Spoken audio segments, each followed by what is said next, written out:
हम ancient India के कई सारे टॉपिक्स एंशिएंट मॉडर्न इंडिया के गांधीवादी युग से जुड़े कई टॉपिक्स पढ़ चुके हैं, पर मैंने आपको किताबी भाषा से वो नहीं पढ़ाए। और हाँ, 1911 के बाद से शायद हमने, जितना मुझे याद आ रहा है, कान्हा भगत तो शायद पढ़ा दिया था, लखनऊ समझौता पढ़ा दिया था, जो किताब से नहीं पढ़ा था, तो कंप्लीट था। होम रूल लीग, हाँ ये शायद नहीं पढ़ाया था बुक से, ये पढ़ा दिया था लखनऊ समझौता ना। तो एक बार मैं किताब से पढ़ा दूं आपको। गांधी जी का जितना हमने कल गांधी जी का सफर हमने पढ़ा था 1920 तक का, असहयोग की बातचीत हुई थी और बताया था कि कैसे इन्होंने कहा कि विदेशी शिक्षा छोड़ो, सारे काम छोड़ो, देसी चीजें अपनाओ, अंग्रेजों की नौकरियां छोड़ दो, इनके स्कूल में जाना बंद कर दो, यूनिवर्सिटी में जाना बंद कर दो, इनके वकालत जो आप कर रहे हैं पढ़े लिखे इंडियन, ये सब छोड़ दो। ये सब बातें हमने कल पढ़ी थी। आज हम वहां तक पहले एक बार किताबी भाषा को जान लेते हैं, क्योंकि पेपर किताब ये हमारी जिम्मेदारी है। ठीक है, चलिए क्या कहते हैं ये लखनऊ समझौता। जो ये लखनऊ समझौता था, ये तो हमने पढ़ा था ना, एनी बेसेंट की भूमिका थी, और दो बड़े शहरों में अगर लखनऊ समझौता कहें तो गरम नरम इकट्ठे हुए थे, और अपना ये मुस्लिम लीग और ये सब इकट्ठे हो गए थे। उसी सीरीज में हमने पढ़ा था होम रूल लीग आंदोलन, जिसमें तिलक और एनी बेसेंट की मुख्य भूमिका थी। तिलक ने 2 अखबार निकाले थे, केसरी और मराठा, और एनी के भी 2 अखबार थे, कॉमनवेल और न्यू इंडिया। सबसे पहले कॉमनवेल में होम रूल लीग का नाम आया था, और वो निकला था स्टार्टिंग में। उसके बाद मतलब आधा साल बीतने के बाद न्यू इंडिया मद्रास स्टैंडर्ड करके एक अखबार था, जिसको कि खरीद लिया था इन्होंने, और उसके बाद उस पर काम किया था। तो होम रूल लीग आंदोलन पढ़ते हैं।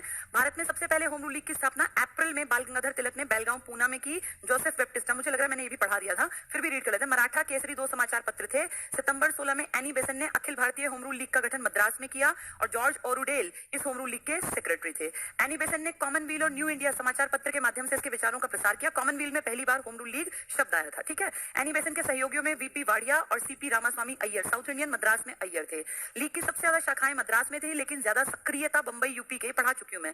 जीके गोखले ने, ये इनकी संस्था थी ना गोखले की, गोखले ही तो एक्सपायर हुए थे 15 में, तभी तो फिर कहा था कि भाई अब जो है गरम नरम इकट्ठे हो सकते हैं। 16 लखनऊ पैक्ट में तभी इकट्ठे हुए। अगर गोखले जी और फिरोज शाह मेहता जिंदा होते तो कभी भी गोखले और फिरोज शाह मेहता मिलकर गरम नरम को इकट्ठा नहीं होने देते। तो ये क्या कह रहे हैं, जीके गोखले की एक संस्था थी सर्वेंट्स ऑफ इंडिया सोसाइटी, ये मैंने बताया था 2 थी, सर्वेंट्स ऑफ इंडिया और servants of people society. People society क्रांतिकारियों को पसंद थी, इंडिया सोसाइटी गांधी जी के गुरु की देन थी। तो इसके लोगों को लीग में प्रवेश की अनुमति नहीं। कोई इसका आदमी जो इसका मेंबर है ना, वो हमारी होम रूल लीग में मत आना, क्योंकि विचारधारा अलग थी। चंपारण, यहां से पढ़ना था हमें। चंपारण के किसान थे राजकुमार शुक्ल, इनके निमंत्रण पर गांधी जी चंपारण आए। चंपारण बिहार में है। नील खेती जबरदस्ती करवाते थे किसानों को, पीट पीट के, कि अपने खेत के 3 सबसे उपजाऊ हिस्सों में नील पैदा करो। क्यों? क्योंकि नील पैदा करने से उनको फायदा था। किनको? इन अंग्रेजों को, क्योंकि नील के जहाज भर भर के विदेशों में एक्सपोर्ट यहां से करते थे, खूब पैसा कमाते थे। बीच में एक बार जर्मनी की डाई ज्यादा फेमस हुई थी, क्योंकि वो सस्ती पड़ती थी। एक चुटकी छोटी सी डाई डाल दो और ढेर सारा नील जैसा पानी बन जाएगा। तो उसकी डिमांड घटी, तो इन्होंने कह दिया ठीक है जो मन करे उगा लो। लेकिन जैसे ही जर्मनी फर्स्ट वर्ल्ड वॉर में फंस गया, तो उसकी वो जो सप्लाई थी डाई की, वो खत्म हो गई। दोबारा से डिमांड इनके नील की पैदा हुई, और दोबारा से इन्होंने मार पीट करके हमारे किसानों को कहा कि नील पैदा करो। और उसी नील के चक्कर में फिर तिनकठिया पद्धति का विरोध किया। 3/20 हिस्से पर, जो जबरदस्ती उपजाऊ हिस्से पर नील पैदा करवाते थे, इन किसानों ने गांधी जी को और गांधी जी के साथ 4 वकीलों को ये कहा कि भाई हमारे लिए आप काम कीजिए। और गांधी जी ने नील किसानों के पक्ष में सत्याग्रह का यूज इंडिया में स्टार्ट किया। सत्याग्रह वो जिसकी जन्मस्थली कहलाता है टॉलस्टॉय और फिनिक्स, 2 फार्म बताए थे। पहले फिनिक्स फार्म बना, उसके बाद टॉलस्टॉय बना। गांधी जी ने अफ्रीका में 2 फार्म बनाए थे। और अखबारों की अगर बात करूं तो इंडियन ओपिनियन ये अखबार निकाला था, और हिंद स्वराज एक किताब लिखी थी गुजराती में, बाद में वो ट्रांसलेट होकर हिंदी और इंग्लिश में भी छपी। ठीक है, तो क्या कह रहे हैं ये राजकुमार शुक्ल बड़े आदमी थे, बड़े जमींदार कह लीजिए, बड़े किसान कह लीजिए। चंपारण में यानी बिहार में नील के किसानों की स्थिति तिनकठिया 3/20 पद्धति के कारण, जिसके अंतर्गत 3/20वें हिस्से पर नील की खेती करना अनिवार्य था, इसके कारण खराब थी। लोग दुखी थे कि भाई सबसे उपजाऊ हिस्से को खराब करवा रहे हैं, अब आगे हम खाएंगे क्या। गांधी जी ने नील किसान, अब वो पूछेंगे कौन से किसान, ये मिल मजदूर नहीं है ना, ये साधारण किसान, ये नील की खेती करने वाले किसान है। नील किसानों के समर्थन में सत्याग्रह का भारत में पहली बार प्रयोग किया। अब ये एग्जाम में आ जाएगा। सत्याग्रह का पहला प्रयोग गांधी जी ने कहां किया, तो ये नील के किसानों के पक्ष में सत्याग्रह का भारत में पहला प्रयोग। लेकिन अगर पूछे कि पहली बार गांधी जी ने कहां प्रयोग किया सत्याग्रह का, तो वो भारत मत आंसर टिक करना। भारत में पहला प्रयोग चंपारण, लेकिन भारत से पहले इसका प्रयोग ये कर चुके हैं दक्षिण अफ्रीका में, क्योंकि गांधी जी ने अपने जीवन के बेशकीमती 22 साल अफ्रीका में दिए थे। 24 साल के यहां से गए थे और 46 साल की उम्र में यहां वापस आए थे। अगर पूछे सत्याग्रह की जन्मस्थली, तो फिनिक्स फार्म। सत्याग्रह को हथियार के रूप में इस्तेमाल करना सीख लिया टॉलस्टॉय फार्म में। शिक्षा से जुड़े कई बड़े बड़े एक्सपेरिमेंट्स गांधी जी ने किए टॉलस्टॉय फार्म में। ठीक है, तो ये याद रखना, भारत है इसलिए हम टिक करेंगे ये चंपारण वाला, वैसे दक्षिण अफ्रीका। इस आंदोलन से जुड़े अन्य नेता में डॉक्टर राजेंद्र प्रसाद, जो बिहार गांधी भी हैं। तो सोचो, गांधी के पहले आंदोलन में इन्होंने गांधी जी का साथ दिया। ये वकालत पढ़े हुए थे डॉक्टर राजेंद्र प्रसाद, जो भारत के पहले राष्ट्रपति हैं, पहले राष्ट्रपति हैं और ये 24 जनवरी 1950 को बिना इलेक्शन के भारत में राष्ट्रपति बन गए थे। फिर 52 में इलेक्शन में जीत के बने और फिर 57 में फिर से इलेक्शन में जीत के बने। तो ये बिहार गांधी है। कारण गांधी जी को बहुत मानते थे और बिहार में जन्मे थे, तो लोगों ने नाम दे दिया बिहार गांधी। ठीक है। जेबी कृपलानी भी बहुत बड़ा नाम है और ये कांग्रेस के अध्यक्ष थे जब इंडिया आजाद हुआ था। जेबी कृपलानी, भूल जाओगे इसका तरीका, इनकी कृपा से आजादी मिली, ऐसे याद कर लेना। तो जब भारत आजाद हुआ तो कांग्रेस का अध्यक्ष कौन था? जेबी कृपलानी। वैसे 47 में अध्यक्ष अलग आदमी आएगा, लेकिन भारत की आजादी के टाइम कांग्रेस का अध्यक्ष थे जेबी कृपलानी। ठीक है। इन्हीं की पत्नी है सुचेता कृपलानी, जिनका बहुत योगदान है भारत की राजनीति में। और महादेव देसाई। दो बड़े नाम पूछे तो राजेंद्र प्रसाद और जेबी कृपलानी। कृपलानी क्या बताया मैंने? आजादी के समय कांग्रेस के अध्यक्ष। ये आजादी के बाद भारत के सबसे लंबे कार्यकाल वाले राष्ट्रपति बिहार गांधी। भारत रत्न प्राप्त करता भी है, 1962 में मिला था, यानी जब ये राष्ट्रपति के पद से हट गए थे तब। ठीक है। गांधी जी के सत्याग्रह के बाद, सत्याग्रह का पहला प्रयोग गांधी जी ने अफ्रीका में किया, इंडिया में पहली बार चंपारण में किया, लेकिन शब्द बोला नहीं है अभी। के बाद सरकार ने नील किसानों की स्थिति पर विचार करने के लिए एक समिति बनाई। तो कम से कम विचार करने की तो तरफ आए। पहले तो हम सोचते नहीं थे कि हम कुछ करें, अब ये कम से कम विचार तो कर रहे हैं हमारे किसानों के लिए। नेक्स्ट, चंपारण सत्याग्रह के दौरान, ये काम का पॉइंट है, चंपारण सत्याग्रह के दौरान गांधी जी के कुशल नेतृत्व से प्रभावित होकर रविंद्रनाथ टैगोर ने, जिनको हम कहते हैं RN टैगोर, रविंद्रनाथ टैगोर, पहले इंडियन और पहले एशियन जिन्हें नोबेल पुरस्कार मिला सन 1913 में गीतांजलि नाम की किताब के लिए, जो कि कविताओं का संग्रह है। तो रविंद्रनाथ टैगोर वही हैं, ये RN टैगोर, जिनके पिताजी थे देवेंद्रनाथ ठाकुर, जिन्होंने कलकत्ता में बोलपुर के पास एक बहुत बड़ी जमीन ली थी, क्योंकि बहुत अमीर खानदान के थे, बहुत अमीर ऊंचे खानदान से ये बिलोंग करते थे, और उसको नाम दिया था शांति निकेतन। बाद में उनके बेटे रविंद्रनाथ ने उस शांति निकेतन में एक यूनिवर्सिटी बनाई, जो आज तक भी चल रही है। 2020 में भी बहुत अच्छी कंडीशन में चल रही है। बिल्कुल बहुत शांति भरा इलाका, पेड़ ही पेड़, जंगल ही जंगल, और वहां पे प्रकृतिवादी थे रविंद्रनाथ टैगोर। ये खुले में बच्चों को पढ़ाया करते थे, पेड़ों के नीचे क्लासेस लगाया करते थे। आज भी वहां बहुत बार पेड़ों के नीचे क्लासेस चलती हैं। वहां गाड़ियां नहीं दिखेंगी, बहुत बड़ा कैंपस है, बहुत बड़ा। वहां लोग आज भी साइकिल्स पे चलते हैं। वहां प्रिंसिपल भी, बड़े बड़े लेक्चरर्स भी साइकिल्स लेके आते हैं, आसपास ही रहते हैं। तो बहुत बड़ा कॉम्प्लेक्स डेवलप किया गया। आज तक यूनिवर्सिटी चल रही है, जो रविंद्रनाथ टैगोर ने बनाई थी। नाम था विश्व भारती विश्वविद्यालय। जब इनको नोबेल मिला ना, उसके बाद ये अस्तित्व में आई थी 1918-19 में। तो रविंद्रनाथ, उसी रविंद्रनाथ ने महात्मा गांधी को क्या दिया था नाम? महात्मा। गांधी को महान है जो आत्मा, ये नाम दिया। महात्मा गांधी ने इनको नाम दिया गुरुदेव। भाई एक डिग्री तू मुझे दे दे, एक मैं तुझे दे दूंगा पदवी। तो गांधी जी ने रविंद्रनाथ को गुरुदेव रविंद्रनाथ टैगोर नाम दिया, और रविंद्रनाथ टैगोर ने गांधी जी को महात्मा नाम दिया। तो दोनों के अदला बदली याद कर लो कि इसने क्या कहा? गुरुदेव, इसलिए लिखते हैं गुरुदेव रविंद्रनाथ ठाकुर, और इन्होंने क्या कहा? महात्मा गांधी। 17 के पहले आंदोलन में आते ही महात्मा की उपाधि। नेक्स्ट, अगस्त घोषणा। इसको भी थोड़ा सा ध्यान से सुनना। दो चीजें अगस्त से जुड़ी आएंगी और बच्चे बहुत कम लोग जानते हैं कि ये क्या है। मैं दोनों के बारे में आपको बता देती हूँ, फिर आपको दिक्कत नहीं रहेगी। देखो, एक है अगस्त घोषणा और एक है अगस्त प्रस्ताव। क्या है ये? अगस्त घोषणा 1917 यानी फर्स्ट वर्ल्ड वॉर के दौर में, और अगस्त प्रस्ताव सेकेंड वर्ल्ड वॉर के दौर में 1940 में। अगस्त में ही आए हैं, इसलिए नाम है अगस्त। दोनों की बातें क्या कहती हैं? इन्होंने भी हमें कहा कि हम इंडियंस की भागीदारी बढ़ा देंगे, और इसने भी हमें क्या कहा कि हम इंडियंस की भागीदारी बढ़ा देंगे। लेकिन पहली का नाम अगस्त घोषणा और अगस्त प्रस्ताव, ये याद रखना, किसमें प्रस्ताव है किसमें घोषणा। पहले क ख ग घ आता है, प हमेशा बाद में आता है, तो पहले घोषणा हुई फिर प्रस्ताव आया। ठीक है, आगे देखें। 20 अगस्त 1917 को फर्स्ट वर्ल्ड वॉर चल रहा था। ब्रिटेन की संसद में भारत सचिव, मैंने आपको बताया था ना, क्रांति के बाद दो हेड हो गए थे, एक वायसराय जो इंडिया में हेड था, और एक सचिव जो महारानी ब्रिटेन तक हमारी सारी बातें पहुंचाता था। तो जो वो बैठता था लंदन में। तो भारत सचिव इंडिया में नहीं बैठता, भारत सचिव बैठता है लंदन में, और इंडिया का हेड है वायसराय। वायसराय और सचिव की आपस की ट्यूनिंग बहुत अच्छी थी, और ये जरूरी बातें महारानी तक पहुंचा देते थे। तो भारत सचिव थे मॉन्टेग्यू। इन्हीं के नाम पे सुधार भी हुए थे ना, मॉन्टेग्यू चेम्सफोर्ड, शायद आप जानते भी हो, मॉन्टेग्यू चेम्सफोर्ड। ये चेम्सफोर्ड कौन है?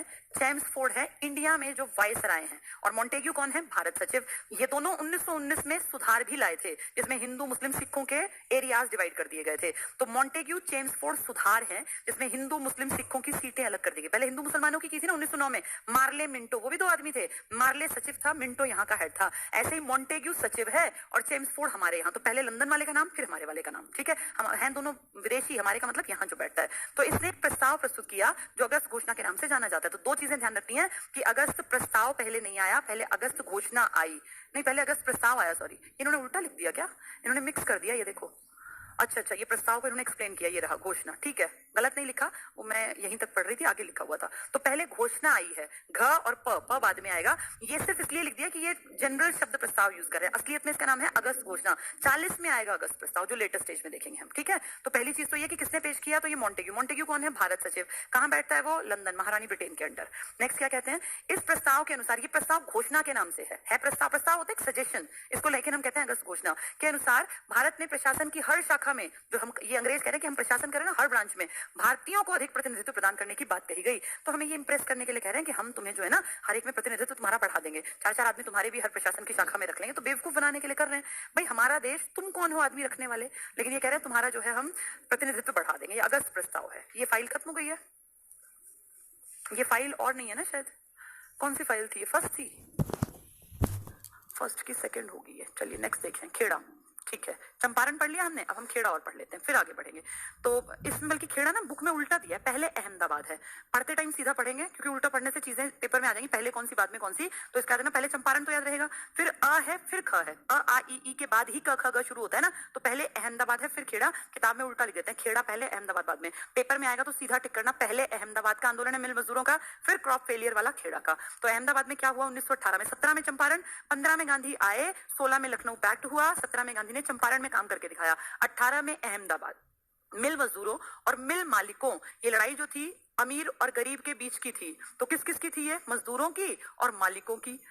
प्लेग बोनस, प्लेग आप जानते हैं महामारी है, इसको लेकर विवाद आरंभ हुआ। और मैंने आपको विवाद बताया था कि वो कह रहे थे कि हमें 50% बोनस दो, और वो कह रहे थे कि हम देंगे 15%, 20%, 15 और 20 के बीच में वो फिर भी कह रहे थे कि 5-10% ऊपर नीचे कोई दिक्कत नहीं। बाद में फिर इन दोनों को बीच में लाके 35% पे खड़ा कर दिया, भाई इनके 15% घटा दिए, इनके 15% जोड़ दिए। गांधी जी ने जब देखा कि मजदूर कमजोर पड़ रहे हैं, तो गांधी जी ने सबसे पहले यहाँ भूख हड़ताल की थी इंडिया में। इससे पहले इंडिया में भूख हड़ताल नहीं थी, तो इसी आंदोलन में सबसे पहले गांधी जी भूख हड़ताल पर बैठे थे। इंपॉर्टेंट पॉइंट है, अनसुईया बेन पटेल एक बहुत अमीर घराने की लड़की थी, और अपने बाप और भाई की तरफ से जाके अपोजिट में खड़ी हो गई मजदूरों के साथ। ये गांधी जी की सहायक थी, और गांधी जी थे मिल मजदूरों के साथ, तभी तो उनके लिए भूखे बैठ गए थे। तो अनसुईया बेन पटेल ने गांधी जी का साथ दिया, यानी अमीरों के घर से ये लड़की थी, और इसने साथ दिया गरीबों का, मिल मजदूरों का, ठीक है।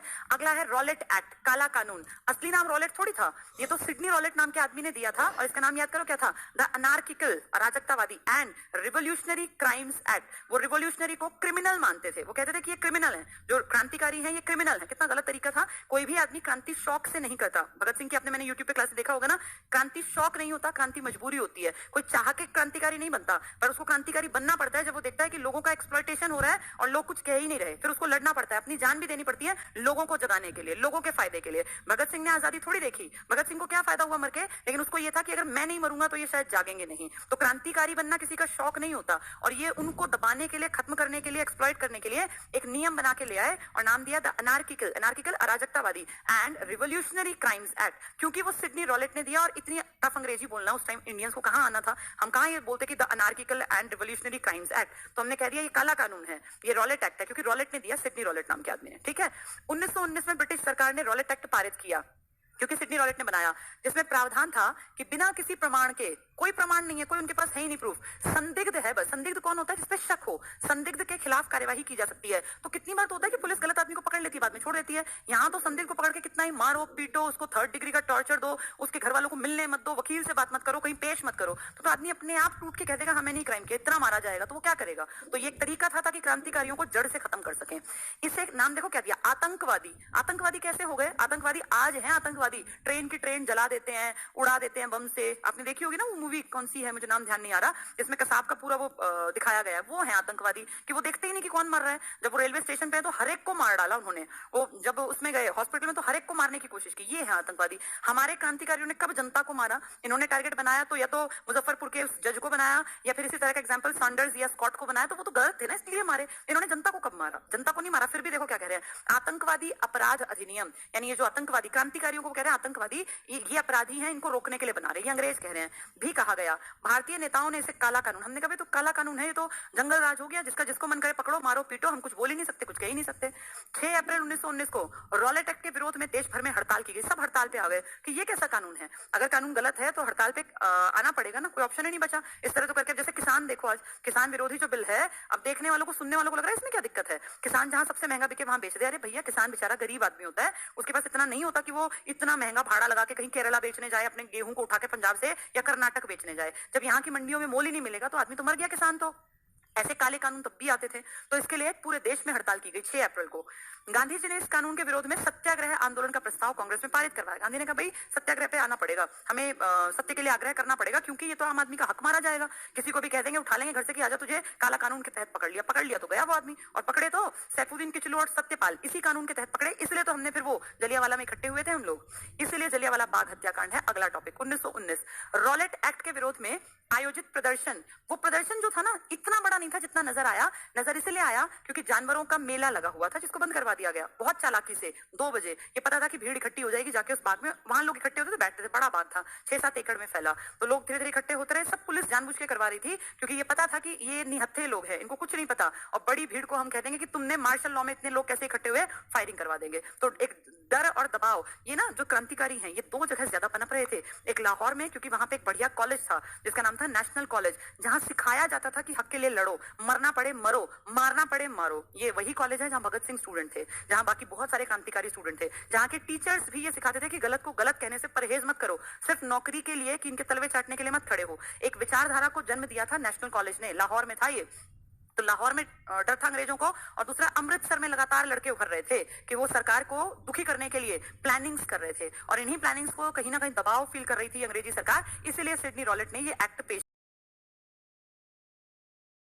किया, को बिलोंग करते थे, और सैफुद्दीन किचलू जो कि मुसलमानों को, ये दोनों बहुत बढ़िया यूनिटी की मिसाल पेश कर रहे थे, और इन दोनों का साथ ढेरों सिख भी दे रहे थे। इसी बात से चिढ़ती थी अंग्रेज सरकार कि हिंदू मुस्लिम सिख इकट्ठे कैसे हो गए, और अगर ये इकट्ठे हो गए तो ये नुकसान कर देंगे हमारा, और इसीलिए उन्होंने ये प्लान बनाया था। तो क्या हुआ यहाँ, तो लोकप्रिय नेता, रॉलेट एक्ट के विरोध में प्रदर्शन के दौरान पंजाब के लोकप्रिय नेता सैफुद्दीन किचलू और सत्यपाल को गिरफ्तार किया गया। ये घटना कब की है, ये 9 अप्रैल की घटना है, और 10 अप्रैल को बड़े बड़े जो अंग्रेज अफसर थे, जो वहां के डीसी थे, उनके घर के बाहर हमारी जनता भीड़ इकट्ठी हुई, और भीड़ के ऊपर उन्होंने गोलियां चलवाई, जिसमें कई लोग मारे गए। और जैसे ही वो लोग मारे गए तो गुस्से में भीड़ आई, उन्होंने इनकी बिल्डिंग्स जला दी, इनके बैंक जला दिए। इसी कारण फिर वो घटना बढ़ते बढ़ते, देखो एक महिला, अंग्रेज महिला जो अपना स्कूल बंद करने जा रही थी, उसके बच्चों का 600 बच्चों का स्कूल चलता था, उसके साथ गलत व्यवहार किया, उसके बाल खींच के उसको गिराया और लातों से मारा, जो कि नहीं करना चाहिए था। वो बात फिर धीरे धीरे इतनी बढ़ गई कि 13 तारीख को कर्फ्यू, ये मार्शल लॉ लगा दिया, सेना का कानून, कोई बाहर नहीं निकलेगा। जनता को पता ही नहीं था, जनता अपनी इकट्ठी हो गई हजारों की भीड़ में, और फिर उसके साथ क्या किया आप जानते हैं। और फिर उस गली में जहां उस औरत को मारा था ना इंडियंस ने,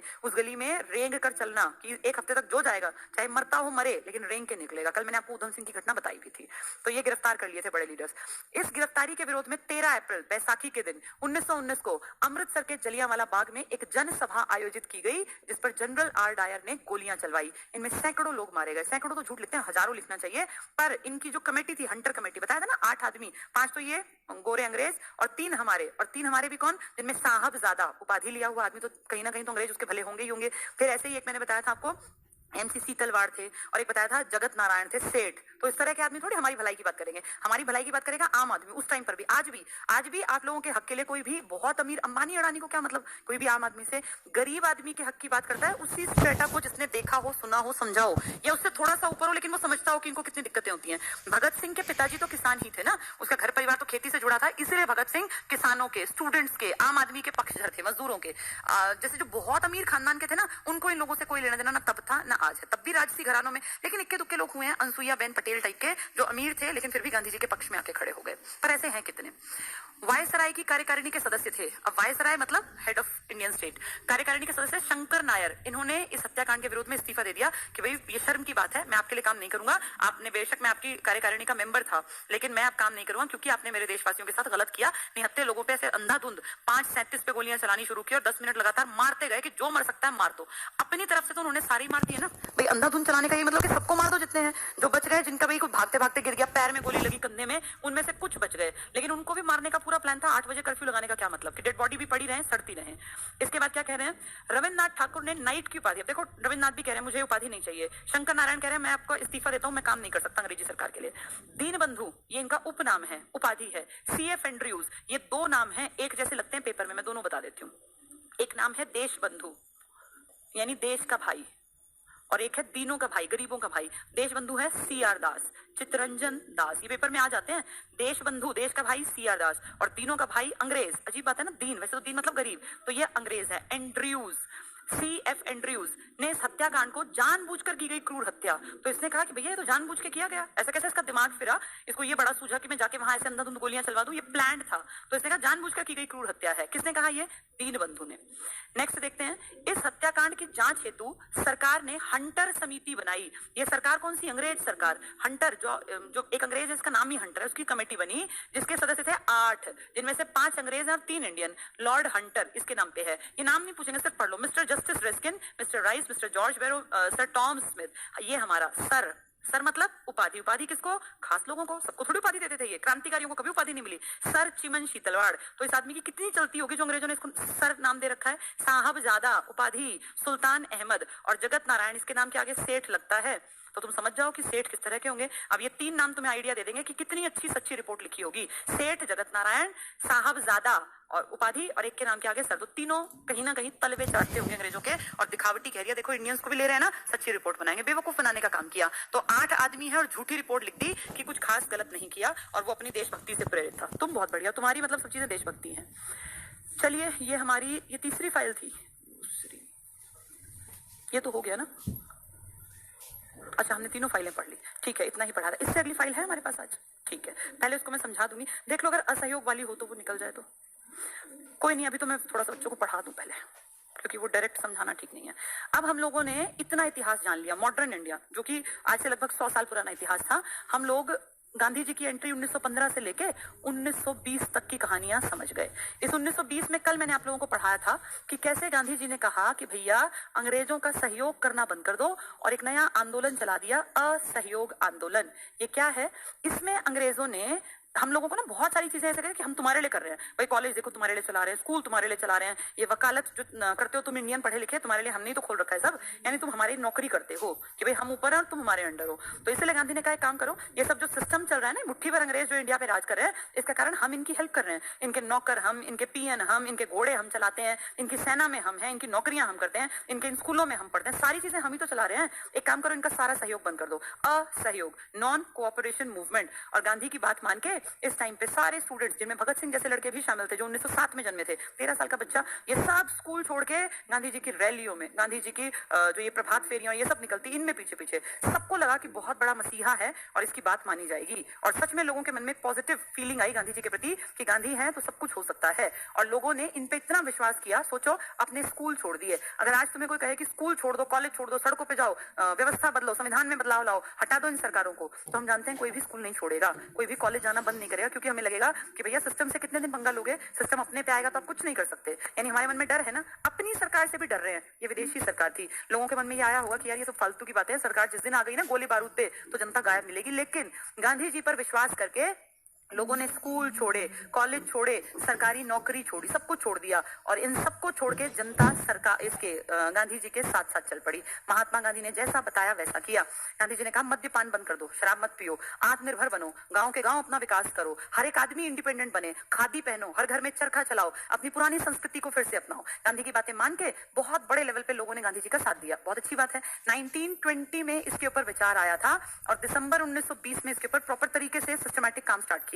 1921 बहुत बढ़िया निकला। इसी दौर में हमारे यहाँ एक अंग्रेज जो राजा था ना वहां का, वो घूमने आया, तो इसका भी हमने बहिष्कार किया। हम गए नहीं मिलने मिलने, जिस पहले बड़े बड़े लोग जाते थे, हमने बहिष्कार किया, हम नहीं गए। याद है रविन्द्रनाथ टैगोर गए थे जब 1911 का दिल्ली दरबार लगा था, घुटने पे टेक के गाना गाया था, जन गण मन। अब प्रिंस ऑफ वेल्स आए हैं, लेकिन हम नहीं गए कि भाड़ में जाए ऐसा अंग्रेज राजा, हम नहीं जाएंगे, हम मिलेंगे ही नहीं। उसकी क्या इज्जत, किसी भी बड़े आदमी की इज्जत कब होती है, जब बाकी लोग उससे मिलने आते हैं। आपने देखा है आपके इलाके में जब MP आता है तो लोग पागलों की तरह भाग भाग के उसके पास जाते हैं, क्योंकि हमें उम्मीदें होती है कि शायद वो कुछ करेंगे, लेकिन अब धीरे धीरे वो उम्मीदें धूमिल होने लग गई और ये समझ में आने लग गया कि कोई कुछ नहीं करेगा। यहाँ कुछ कर सकती है तो वो शिक्षा है, बाकी कोई कुछ नहीं करने वाला। उद्धार तो कम से कम कोई किसी का नहीं करेगा। यहाँ पे अंग्रेज जब आते थे ना तो हम भाग दौड़ के उनके आगे पीछे हाथ जोड़ के खड़े हो जाते। जब वो अपनी बग्गी में चलते तो हम लोग उनके लिए ऐसे जैसे कि कोई राजा महाराजा आए हों। लेकिन अब 1921 में जब अंग्रेज आया, जॉर्ज वेल्स आया, प्रिंस ऑफ वेल्स, तो हमने बहिष्कार किया, हम गए ही नहीं। 1921 ठीक ठाक गुजरा, एक साल बहुत बढ़िया आंदोलन, सारे स्कूल खाली, कॉलेज खाली, यूनिवर्सिटी खाली, नौकरियां छोड़ के लोग वकालत नहीं कर रहे। तो अंग्रेजों को लगा कि भैया ये तो बात बिगड़ जाएगी हाथ से। 1922 का दिन था, फरवरी 1922। एक बड़ी आंदोलनकारी भीड़ थी, कोई कुछ ऐसा तोड़फोड़ नहीं कर रहे थे, लेकिन एक बड़ा लीडर था उस भीड़ का, उसको अंग्रेजों ने मार दिया।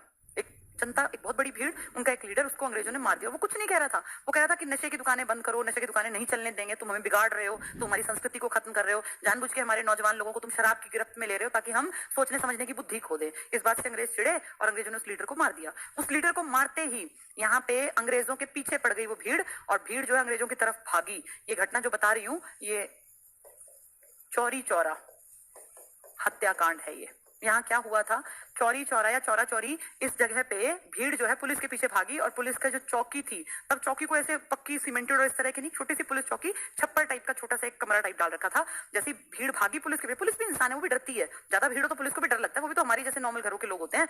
तो वो भाग के अपने चौकी में घुस गए और उन्होंने अंदर से कुंडी लगा ली, उनकी भी चीखेंगे चिल्लाएंगे भाग जाएंगे। लेकिन भीड़ ज्यादा गुस्से में थी। भीड़ ने, हजारों की भीड़ थी, वो यहाँ इकट्ठे होके अपना और खूब कोशिश की खोल दें, भाई इनसे बदला लेंगे, कैसे मार दिया ऐसे। 3 लड़के मरे थे उस फायरिंग में, तो लेकिन इन्होंने खोला नहीं। अब वो गुस्सा जो है ना, वो बाहर निकालना जरूरी था, तो इन लोगों ने क्या किया, कहीं से मिट्टी का तेल अरेंज किया, इसके ऊपर छिड़का और इसमें आग लगा दी। एक कमरे के अंदर बैठे हुए 22 आदमी जिंदा जल के मर गए। ये 22 पुलिस वाले थे यूनिफॉर्म में जो जिंदा जलकर मर गए। इन 22 पुलिस वालों को जलाने की खबर आग की तरफ फैल गई पूरे एरिया में। गांधी जी को पता चला।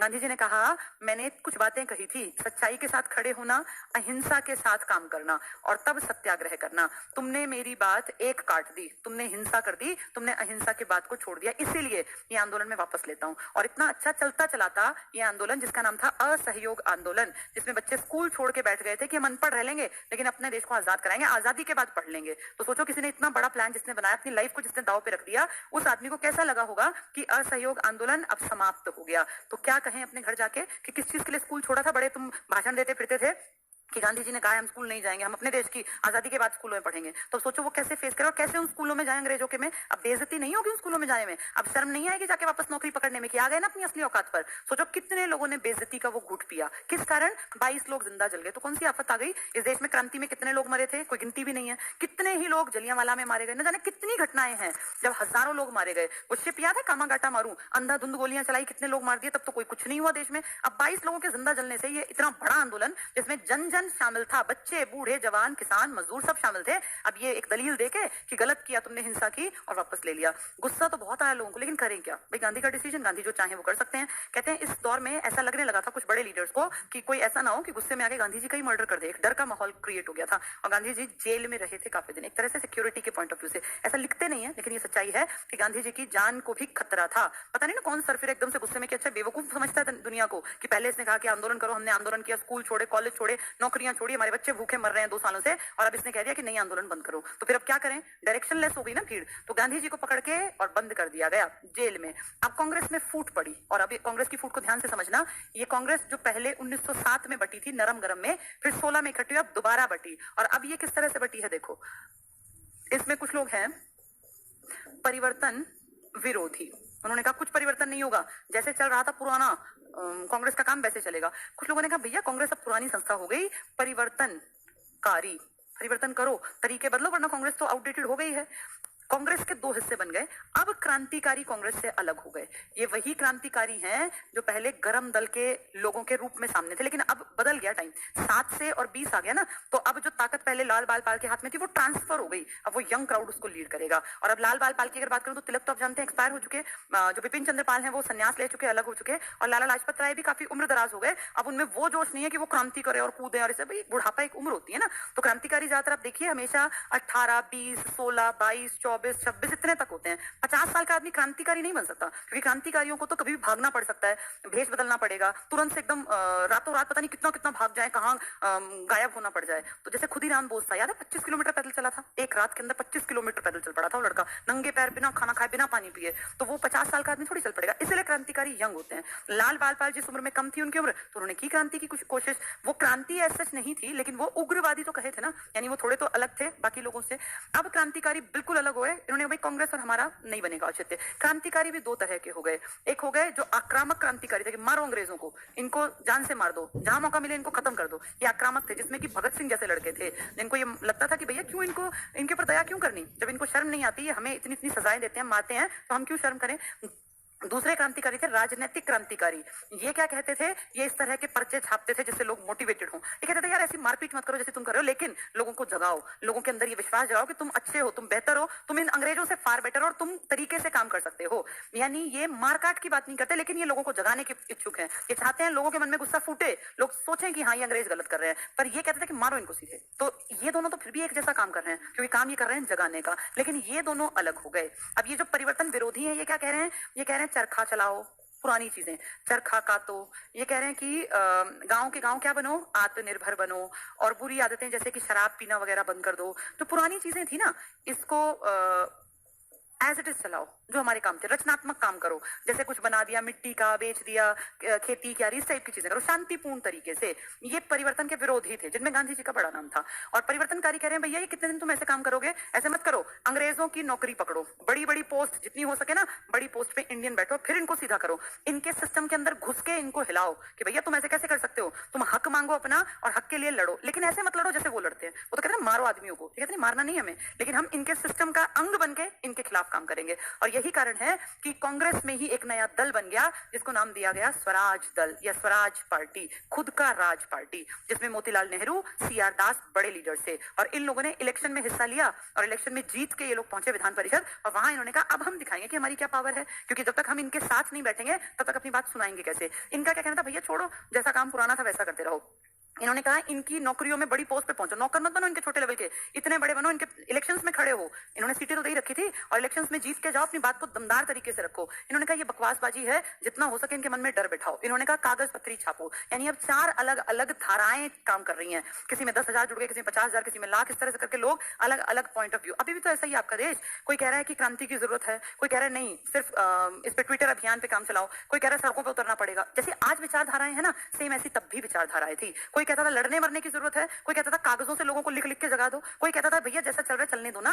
आज भी तो कितने लोग हैं कि जो चल रहा है चलने दो, क्या फर्क पड़ता है, और कौन सा सिस्टम बदलने हैं। आज भी आपके देश की बहुत बड़ी जनसंख्या ऐसी ही बातें करेगी जैसी ये करते थे कि भैया जैसा चल रहा है चलने दो। कुछ लोग कहेंगे नहीं हम कैसे बदलें, तो हम इलेक्शन में लड़ लें, हम एक आधी पोस्ट पकड़ लें, तो उससे क्या होगा, हम भी राजनीति में आके और इन लोगों पर दबाव बना लेंगे। वो इस तरह के लोग हैं, कुछ आक्रामक हैं कि जब तक इनके साथ ऐसा नहीं होगा तब तक ये सुधरेंगे नहीं, तो इनको टारगेट बनाने वाले। आज भी सेम चीजें हैं, उस टाइम पर भी सेम थी। फर्क क्या है, ये कांग्रेस है और वो क्रांतिकारी हैं, और अब दोनों बिल्कुल सिरे से अलग हो गए, बिल्कुल अलग। अब क्रांतिकारी गरम दल जैसे नहीं है, गरम दल तो छोटे स्तर पे काम कर रहा था, अब क्रांतिकारी प्रॉपर क्रांतिकारी हैं जो पैरेलल राजनीति करेंगे, जो बिल्कुल बराबरी पर चलेंगे कांग्रेस की। पर वो अलग चीज है कि अंग्रेज उनको दबाएंगे, अंग्रेज उनको दुखी करेंगे, उन पर जुल्म सितम ढाएंगे ताकि वो उभरे ना, लेकिन पैरेलल में खड़े रहेंगे, मरने से डरेंगे नहीं वो लोग, ठीक है। तो इस तरह से कांग्रेस का बंटवारा हुआ। ये कब की घटना है, 1923 की। क्यों, क्योंकि 23 में ही 22 में जब ये वापस ले लिया चौरा चौरी के बाद असहयोग, तब हमारे देश में एक नई पार्टी बनी है जिसका नाम है स्वराज पार्टी। तो ये क्या है, ये कांग्रेस का पार्ट है, ये परिवर्तन विरोधी नहीं है,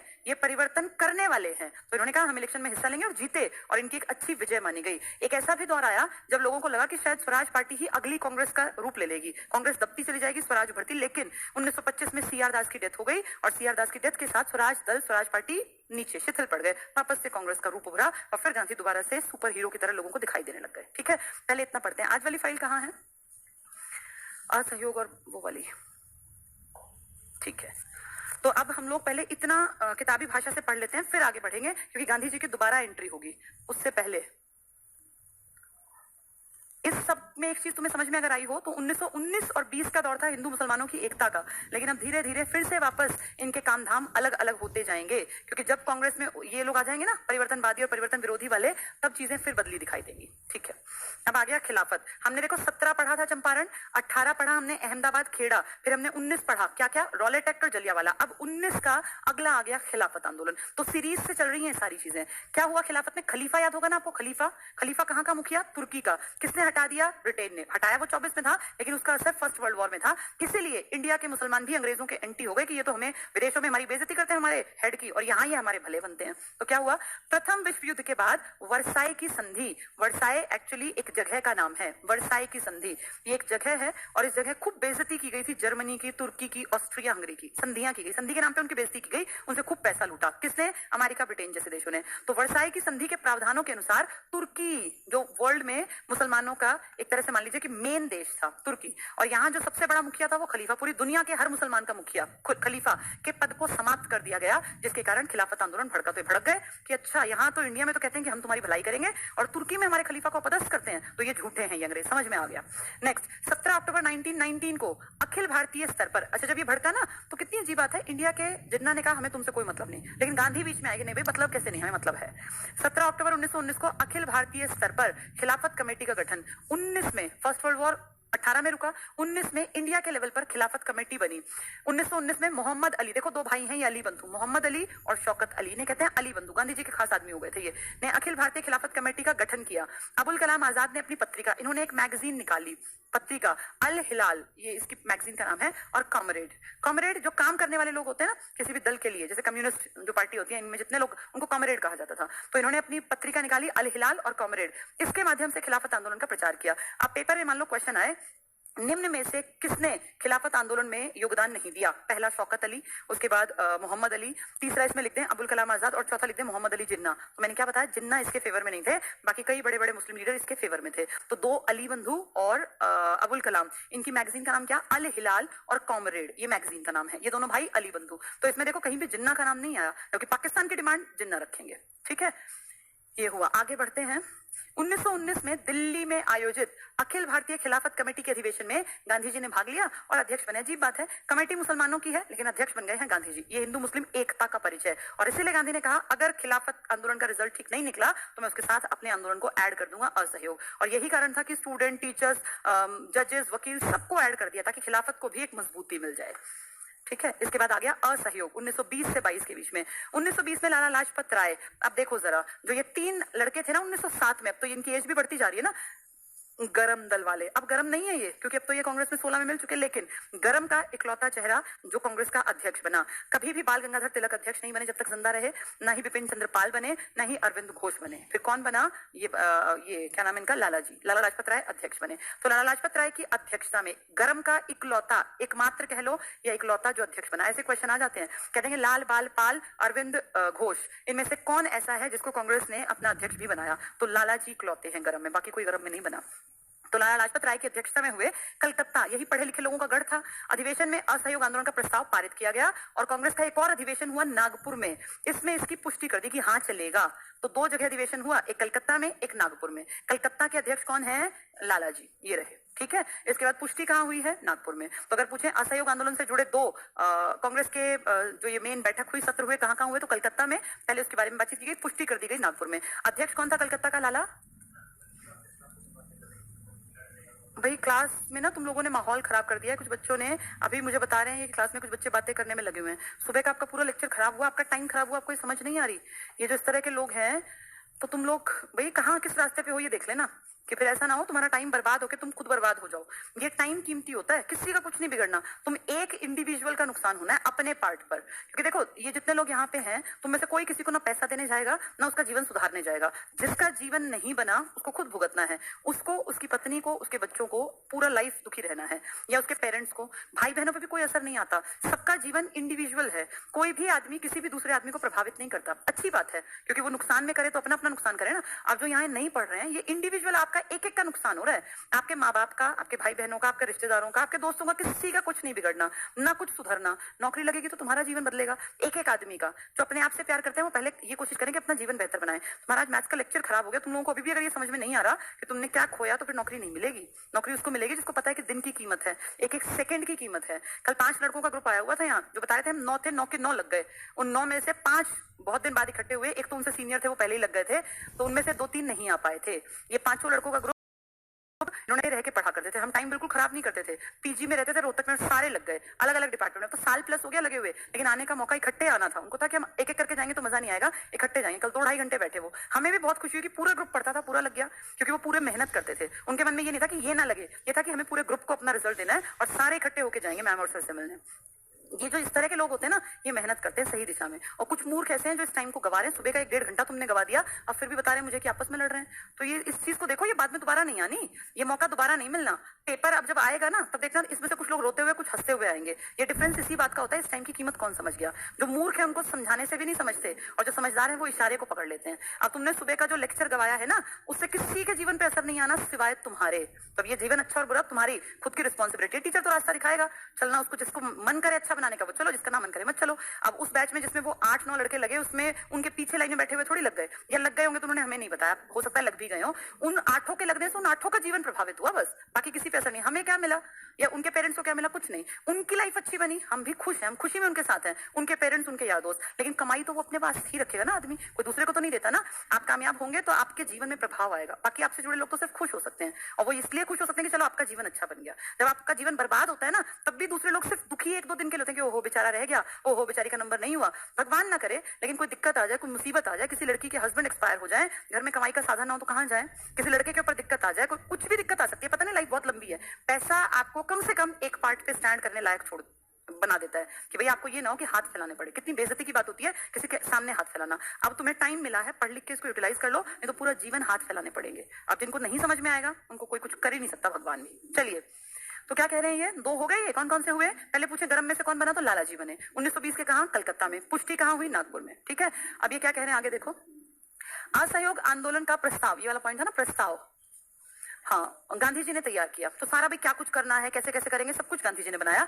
असहयोग आंदोलन के प्रारंभ के दिन ही, पहले दिन जिस दिन ये बातचीत हुई, इस दिन इस देश ने एक बहुत बेशकीमती हीरा, तिलक यानी बाल गंगाधर तिलक, जिनको कि हम अपना हीरो मानते हैं क्योंकि वो बहुत बड़े लीडर थे और क्रांतिकारी भावनाओं से ओतप्रोत थे। ये तिलक वही हैं जिन्होंने मराठा और केसरी अखबार निकाले, जिन्होंने एनी का साथ दिया होम रूल लीग में, जिन्होंने बहुत काम किया लोगों को जगाने के लिए, वही तिलक है ये। इनकी डेथ हो गई 1 अगस्त 1920। और मैंने कल भी बताया था कि लोग इतना प्यार करते थे कि इनके नाम का जो कोष बना ना, आज से ठीक 100 साल पहले 1920 में, 1 अगस्त 1920 की बात हो रही है। अभी कुछ दिन पहले 1 अगस्त 2020 था, यानी अब से ठीक 100 साल पहले 1 करोड़ रुपया इकट्ठा कर दिया था जनता ने। तो जनता कितना प्यार करती थी कि जो कितना भी गरीब था, जितना बन पड़ा उतना दान किया अपनी तरफ से। इसके बाद तिलक कोष का, ये ऐसे वाला कोष है, तिलक कोष का गठन किया गया, जिसमें 1 करोड़ रुपए एकत्रित किए गए कि देश की आजादी के लिए 1 करोड़ रुपया हम दे रहे हैं। हम गरीब सही, कोई किसान था, मजदूर था, कोई कितना ही गरीब था, जिसने सुना उसने 1 रुपया, 25 पैसे, 10 पैसे, 1 पैसा, 2 पैसा, जितना बन पड़ा उतना दान किया। ये थी जनता, जनता ने दिए, लालाओं ने नहीं दिए, ये आम जनता, किसानों ने, मजदूरों ने पैसा दिया। और देखो कितनी बड़ी रकम, 1 करोड़ रुपए, किसके नाम पर, तिलक कोष के नाम पर। ठीक है, इसके बाद तो पूछे कि असहयोग आंदोलन की स्टार्टिंग में कौन सा बड़ा लीडर हमने खो दिया, तो हमने तिलक को खो दिया। गांधी जी ने इस दौरान बहिष्कार की घोषणा की। किस चीज का बहिष्कार करवाया गांधी जी ने? गांधी जी ने कहा स्कूलों का बहिष्कार करो, वकीलों से कहा अदालतों को छोड़ दो, नौकरियां छोड़ दो। मोहम्मद अली, ये जिन्ना नहीं है, ये शौकत अली और मोहम्मद अली, अली बंधु जो खिलाफत वाले थे, जिन्होंने अपने लिए खिलाफत चलाया था, ये पहले नेता थे जिन्हें सबसे पहले असहयोग आंदोलन में गिरफ्तार किया गया। देखो ये अदला बदली हो रहा है। अदला बदली कैसे?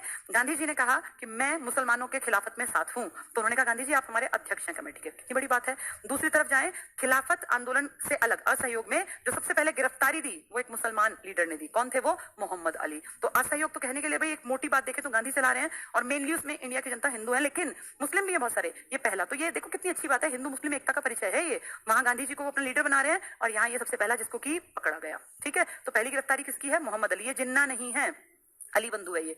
शिक्षा संस्थाओं का असहयोग आंदोलन के समय सर्वाधिक बहिष्कार बंगाल में हुआ।